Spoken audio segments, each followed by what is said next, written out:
My name is Marcia Jews.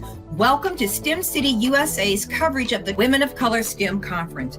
Through all 3 days, we will be bringing you incredible interviews with inspiring STEM pioneers leading the way in industry, government, academia, and around the world. And now, please welcome our next guest. Hello, my name is Tamika Gray. I am with Health Catalyst Corporation. I serve as a proposal project manager within our sales and marketing divisions. I also serve as vice chair and historian for our Shades Affinity ERG group. Something interesting about myself, I am a foodie. I love to try new spots here, especially in the Atlanta area, brunch in particular. So me and my husband will find a new spot every Sunday to try out. That's a cute idea.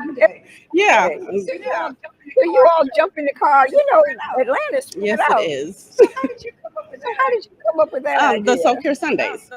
So me and my friend, and I have a best friend, it's necessary for our mental health. And we're in stressful jobs. We have families, and we found that we weren't taking enough time for ourselves. So I actually got a subscription to a massage place in Atlanta I think it was for my birthday or something. It was a gift card, so I turned it into a subscription when I got there. And it's just a great idea. So we just every month we'll just pick a Sunday and just make a reservation. We'll have a massage, we'll go have lunch, and just have a day where we can just kind of disconnect from the world and just recharge ourselves. I love it. You know, everybody should do it's that. necessary. So should we fly down? Hey, to however you can Atlanta? get there, I will take you. I will take you. So you've worked in several places, from Health Catalyst to include IBM, Watson Health, Optimum Health, and First Data Government Solutions. What track did you get on when you were in high school? Well, I actually stumbled into my career. You know, I didn't really know what proposal management was, you know, when I graduated. And I kind of started, I actually had got my associate in like computer information systems. So I thought I was going to be like a techie person and get into that field. I grew up in Huntsville, Alabama, which is like a military town. And that was basically all there was those type of electronic jobs and, you know, getting into computers. But I didn't really like it. I got my little associate and I was like, you know, but I had gained a lot of skills from that and just different jobs I was working that I could, when I moved to Atlanta, I was able to get just like it was a sales coordinator position. And from that, I was able to kind of build on my skills. And I stayed there for a few years and I said, you know what, it's time for me to move on. And I just kind of stumbled into like sales coordinator into like a proposal management. And I just kind of carried that to every position, you know, gaining your skills, gaining your experience, which is kind of how I got through IBM and Optum and First Data and all that. But when you navigated that in that next column, right? What did you have? Were there, I guess this is a better question. Were there any issues that you could see with a new position, a different title, and having to embrace all of this newness and be a star at that corporation? Well, I just looked for opportunities where I can show my skills. You know, if I saw that there was a problem or there was a way we can do something better, I would just create a process. And with that, I would, you know, create a process and just share it with my manager. And they're like, we never thought of that before.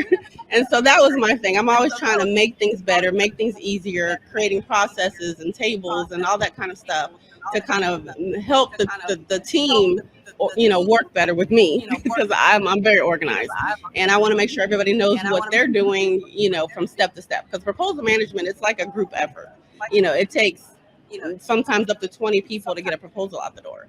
And so it's crucial that everybody knows what their tasks are so that we don't miss any deadlines and that we can submit on time. So it's just helpful that I bring that to the table because a lot of people they don't want to be keeping up with a lot of stuff or they can't remember or you know, so I'm just very courteous of that and I'll just try to make sure everybody's on the same page. And I think it's also part of the growing process within your organization. So you're going in, taking over Right. new territory, Mhm. right? And so there has to be some sort Yeah. of learning curve, is Yeah. there not? And through that learning curve, you're able to possibly create a whole new sector based on your track record and what's in front of you. How do you balance that with your It's team? just, communication. Communication is key because a lot of times people aren't working like necessarily, now that the world's remote. It was different when I was starting out. We were in the office, but it was still crucial to have those meetings to make sure that we're all on the same page. And communication is key. Even if it's something that you think is irrelevant, let me know, and I will let you know. Right. And that way, there's no miscommunication. Nothing gets slips through the cracks. So communication is important, whether it's personal, work, or anything, because things can get misconstrued like that. So just keeping those lines open and just letting them know that I'm an open door and you can let me know anything and vice versa. And so, in knowing that, how does it work with your new employees who aren't accustomed to this new structure? How do you bring them into Well, the cut? I work with, it's two of us now. So me and my teammate, we have a whole system. We have a whole, this is how the proposal team works. And we pretty much have a whole website pretty much just that takes them step by step. So once you work with us, here's step one. Then you move to step two. So it's all laid out. And we also do like trainings, on some of our products and solutions and the way we deal with content and stuff. So because it can be overwhelming when you're trying to learn the company Yeah. and then trying to learn us. It gets confusing. So we just walk them through the steps, and like I said, we're an open door and they can reach out if they need help at any time. And that's huge that they have the Right. access. Far too many organizations do not want you to have the access. And so it's wonderful that you're there to be able to make that happen. What are the goals for you for the next 3 years? Well, I'm not a spring chicken. And I'm like, oh, Oh, you look like a spring chicken. my oldest child is 31. So, yeah, well, that's all. But I'm like kind of settled in my career. I mean, as far as, I love what I do.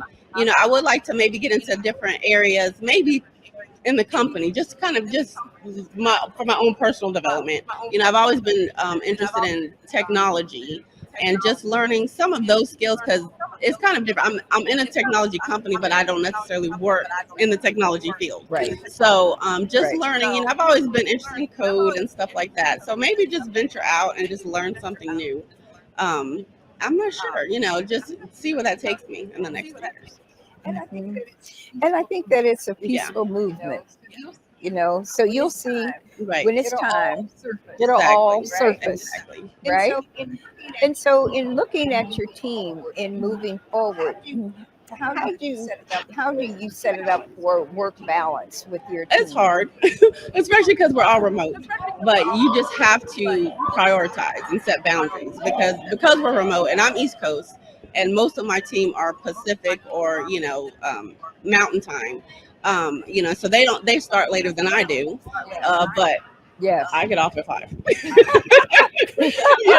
Listen, I'm out. I don't know But about there are y'all, times, but I'm I'm very flexible because there are times where we have to go past 5 o'clock. So, I am very flexible, but they understand, we kind of understand each other and just give each Right. other that space. Well, Tamika, I know it's 7 o'clock. We don't want to keep you, that type of thing. So it's just, having a respect for each other, keeping the lines of communication open. And then I just make schedules for myself to, go walk, go exercise. Because I find myself sometimes I'll be there like, it was 16 hours. And I'm like, did I eat today? So you have to push yourself because your health will take a toll if you don't. And so, in looking at your infrastructure, where do you see yourself for the next 5 years? Again, I'm not sure. Like I said, it's more about personal development versus like organizational development.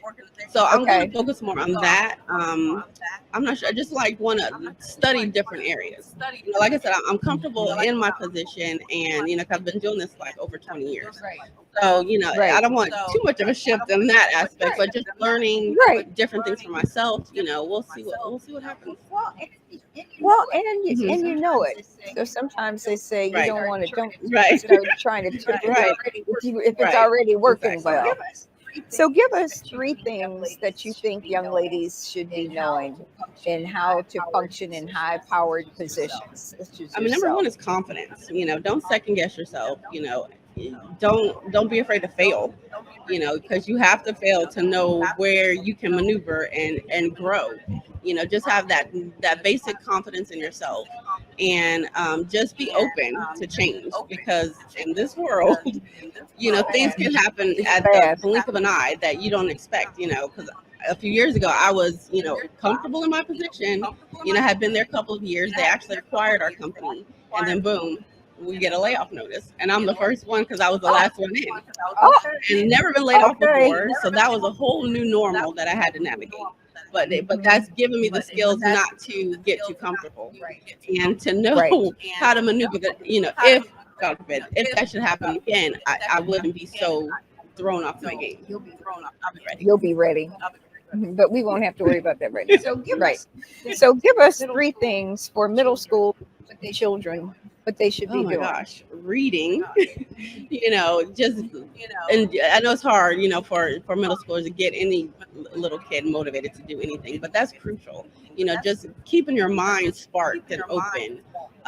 Gosh, middle schoolers. That's like such a crazy age.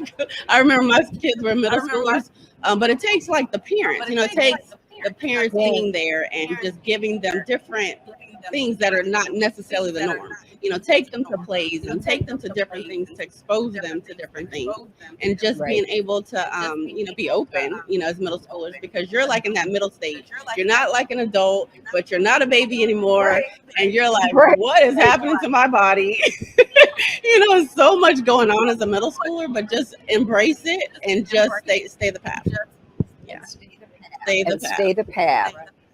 All right. Thank you so much, Thank you. Tamika.